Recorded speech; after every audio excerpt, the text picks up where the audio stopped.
श्री शिवाय नमस्तुभ्यम। हर हर महादेव। रामलिंग रोड, शिरूर, घोड़ानाडी, जिला पुणे, महाराष्ट्र में गुरुजी पंडित प्रदीप मिश्रा जी द्वारा जो शिव महापुराण कथा वाची जा रही है, उसके 5वें दिन की शिव पुराण कथा आज पूर्ण हो गई है। यह 7 दिवसीय शिव पुराण कथा है जो कि 24 फरवरी से 2 मार्च 2026 तक आस्था और यूट्यूब के माध्यम से दोपहर के 1 बजे से 4 बजे तक लाइव देखी जा सकती है। आज की शिव पुराण कथा में गुरुजी ने रुद्राक्ष का वर्णन करते हुए 2 विशेष प्रकार के रुद्राक्ष का महत्व बताया है और कहा है कि यह रुद्राक्ष सभी के पास होना चाहिए। साथ ही आज की शिव पुराण कथा में गुरुजी ने शरीर की गांठों से मुक्ति के लिए एक बिल्कुल नया और सरल और आसान उपाय बताया है, जिसे आपको कल मतलब 1 मार्च से ही करना शुरू कर देना है। कौन सा उपाय है उसके लिए इस वीडियो को अंत तक जरूर देखिएगा। बढ़ते हैं आज की शिव पुराण कथा की पहली विशेष जानकारी की ओर। कथा शुरू होते ही गुरुजी ने कहा, किसी किसी को लगता है कि मेरे घर के जो लोग हैं वह मंदिर नहीं जाते हैं, केवल मैं ही घर का हूँ जो पूजा पाठ में लगा रहता हूँ। घर के लोग पूजा पाठ नहीं करते हैं, या फिर उन्हें ऐसा लगता है कि मैं ही पूजन करता रहता हूँ, मेरे दोस्त लोग पूजन नहीं करते हैं। तो एक बात याद रखना, सिंहासन और शिखर पर केवल एक ही पहुंच पाता है, सब नहीं पहुंच पाते हैं। उसी तरह आप जो भक्ति कर रहे हैं उसका फल भी आपको ही प्राप्त होने वाला है। बढ़ते हैं आज की शिव पुराण कथा की दूसरी विशेष जानकारी की ओर। गुरुजी ने कहा, शिव महापुराण की कथा कहती है, अगर आपने ब्रह्मलोक में जन्म लिया तो आप ब्रह्मा के संतान हैं। वैकुंठ लोक में जन्म लेते हैं तो आप श्री हरि विष्णु की संतान हैं। और अगर आपने इस मृत्यु लोक में जन्म लिया है तो मृत्यु लोक के स्वामी पशुपतिनाथ हैं, जो हर जीव जंतु मनुष्य के पिता हैं, स्वामी हैं और सब उनकी संतान हैं। बढ़ते हैं आज की कथा की तीसरी विशेष जानकारी की ओर। गुरुजी ने कहा, भगवान कभी भी आपको दंड नहीं देते हैं, भगवान कभी भी आपके कष्ट आपको नहीं देते हैं, ना ही आपको तकलीफ देते हैं। आपको तो यह आपके पिछले जन्मों के कर्मों का ही फल है जो प्राप्त हुआ है, जो भुगतना पड़ता है। बढ़ते हैं आज की शिव पुराण कथा की चौथी विशेष जानकारी की ओर। गुरुजी ने कहा, पैसा खूब कमाओ, मना नहीं है, पर पैसा कमाने के साथ साथ आशीर्वाद और दुआएं भी जरूर कमाओ, क्योंकि जब आप वेंटिलेटर में होगे तो पैसा बाहर रहेगा, दुआएं और आशीर्वाद अंदर काम आता है। बढ़ते हैं आज की शिव पुराण कथा की 5वीं विशेष जानकारी की ओर। गुरुजी ने कहा, एक प्रश्न बार बार आता है कि क्या रजस्वला धर्म में, रजोधर्म में स्त्री भगवान का नाम स्मरण कर सकती है? तो इस पर गुरुजी ने कहा कि आपको द्रौपदी के चरित्र का स्मरण करना चाहिए। चीरहरण हो रहा था, सोच रही थी कैसे बुलाऊं भगवान को, रजस्वला धर्म में हूँ। फिर उन्होंने जैसे ही कृष्णा को पुकारा और भगवान दौड़े चले आए। बढ़ते हैं आज की शिव पुराण कथा की 7वीं विशेष जानकारी की ओर। कामिनी जी पत्र लेकर आई, जिसमें उन्होंने लिखा, मेरी बेटी ना बोल पाती थी ना चल पाती थी। मैंने पंडाल में लेकर उसे गई, बाबा से प्रार्थना की कि अब तुम्हें ही संभालना है, तुम्हारी ही बेटी है।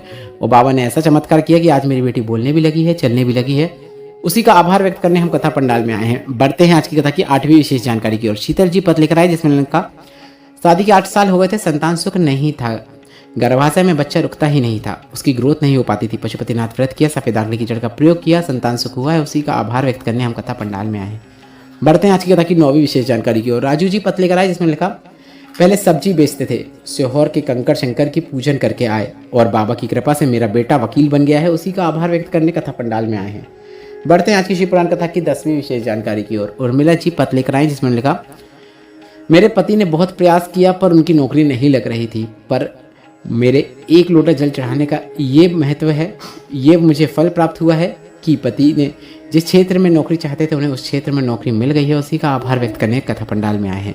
बढ़ते हैं आज की कथा की 11वीं विशेष जानकारी की ओर। चंद्रकला जी पत्र लेकर आए, जिसमें उन्होंने लिखा, बेटे की नौकरी नहीं लग रही थी, बहुत प्रयास करने पर भी सफलता न मिलने पर हमने 1 लोटा जल चढ़ाना शुरू किया। बेटा रोज मंदिर जाना प्रारंभ किया, साथ में कड़ी मेहनत किया, बेटे की नौकरी लग गई है। उसी का आभार व्यक्त करने कथा पंडाल में आए हैं।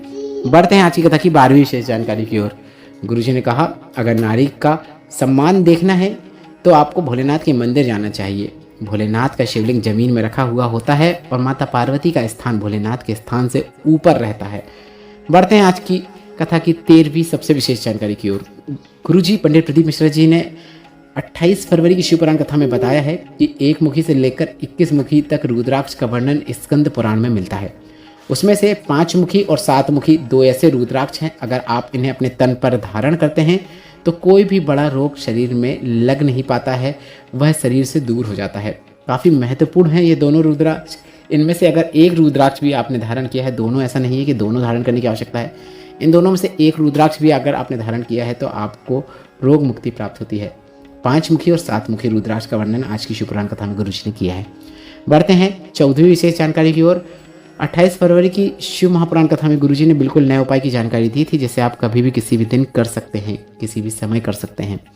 विशेष उपाय की जानकारी देते हुए गुरुजी पंडित प्रदीप मिश्रा जी ने बताया था, शरीर में गांठ हो गई है, गल ही नहीं रही है, या फिर रजोधर्म से जुड़ी हुई कोई समस्या है जो ठीक नहीं हो रही है।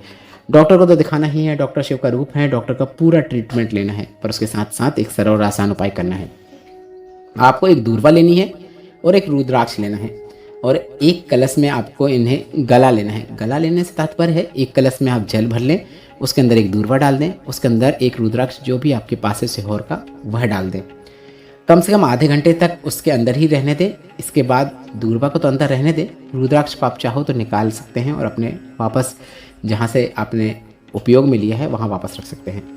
अब इसके बाद यह जल जो कि रुद्राक्ष जल है, दूर्वा वाला जल है, भोलेनाथ के मंदिर में जाकर या फिर आपके घर में ही अगर भोलेनाथ का शिवलिंग है तो उस पर श्री शिवाय नमस्तुभ्यं बोलते हुए, नमः शिवाय बोलते हुए, ओम नमः शिवाय बोलते हुए, कुंदकेश्वर महादेव का नाम स्मरण करते हुए आपको अर्पित कर देना है। इसके बाद थोड़ा सा जल आपको औषधि रूप में प्राप्त करना है, दूर्वा को भी आपको औषधि रूप में प्राप्त कर लेना है। जल और दूर्वा का आचमन आपको कर लेना है, लाभ जरूर देखने को मिलेगा। इसके बाद गुरुजी ने कहा, रुद्राक्ष कभी भी फैशन के लिए नहीं होता, यह आपके संरक्षण के लिए होता है। आज की शिव पुराण कथा में गुरुजी ने रुद्राक्ष से जुड़ी हुई बहुत ही विशेष जानकारियाँ दी हैं।